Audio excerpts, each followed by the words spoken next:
The gentleman from Arizona, gentleman from Montana, Mr. Dowling, is recognized for his. Well, thank you very much, Mr. Chair, for holding this hearing and for allowing me to weigh onto it, exploring the United States critical mineral industry. And thank you to the witnesses for being here. Critical minerals like copper, lithium, cobalt, dozens of others have become integral in our modern way of life. These minerals are used in virtually all high-tech applications and industries, including data centers, smartphones, transmission systems, and advanced weapons defense systems. And as our reliance on new technologies and industries grows, as does our dependence on critical minerals and rare earth elements. So this is all tied together. And so jumping right into here, America lags behind our foreign counterparts in producing and processing critical minerals and rare earth elements, leaving us reliant on countries such as China, Russia, the Democratic Republic of Congo. And I'm going to start with you, Mr. Kunduru. In your remarks, you speak to the capital requirements necessary to build out our processing capabilities. Huge concern of mine. Can you elaborate more on what is necessary to increase the United States critical mineral processing capabilities? Thank you for the question.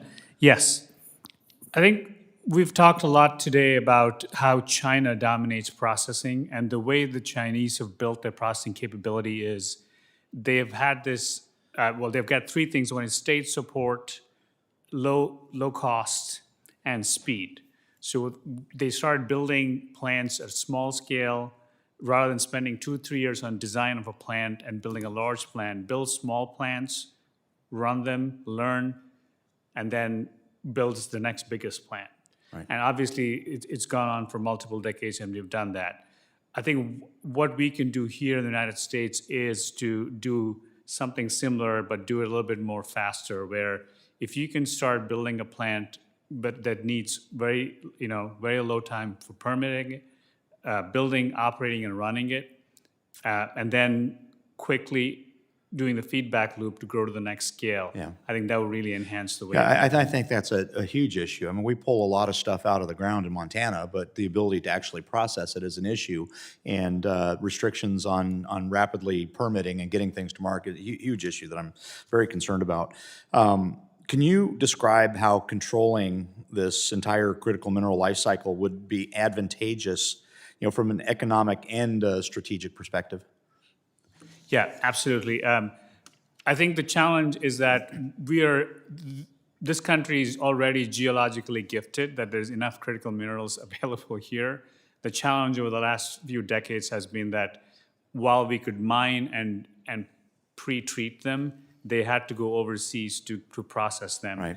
And when times in the world become challenging, that processing lack of capability can be weaponized against the U.S. So a quick answer is having the mine to finished product supply chain fully integrated in this country lets you control all aspects of it without being vulnerable to foreign sources that are not friendly to us. Important. I appreciate those comments. And Montana, my home state, is home to the Sibanye-Stillwater mine.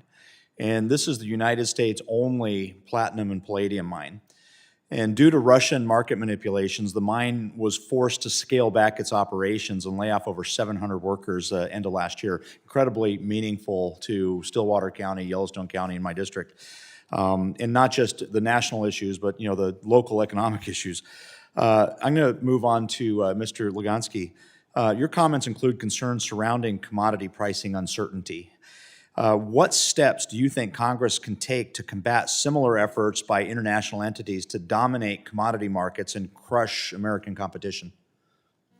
Well, thank you very much for your question. As I mentioned in my opening remarks, there are certain price adjustments that government can take to create minimum pricing in case of these type of dumping techniques that unfriendly actors take in the mining sector. We've seen it now with lithium, nickel, and as you mentioned, with palladium and Do you see any overlap between improvements made in the oil and gas industry and the potential for technological advances in the mining industry?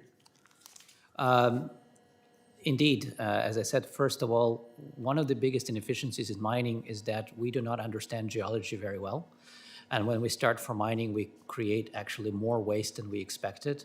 By bringing the advanced techniques in understanding the geology, you can dramatically reduce the cost of producing these metals and thus bring them to the market at the cheapest price. Great. Well, I really appreciate all of you. Sorry I didn't get to all of my questions because I've run out of time, but thank you for participating. And Mr. Chair, thank you for allowing me to waive on, and on that I yield.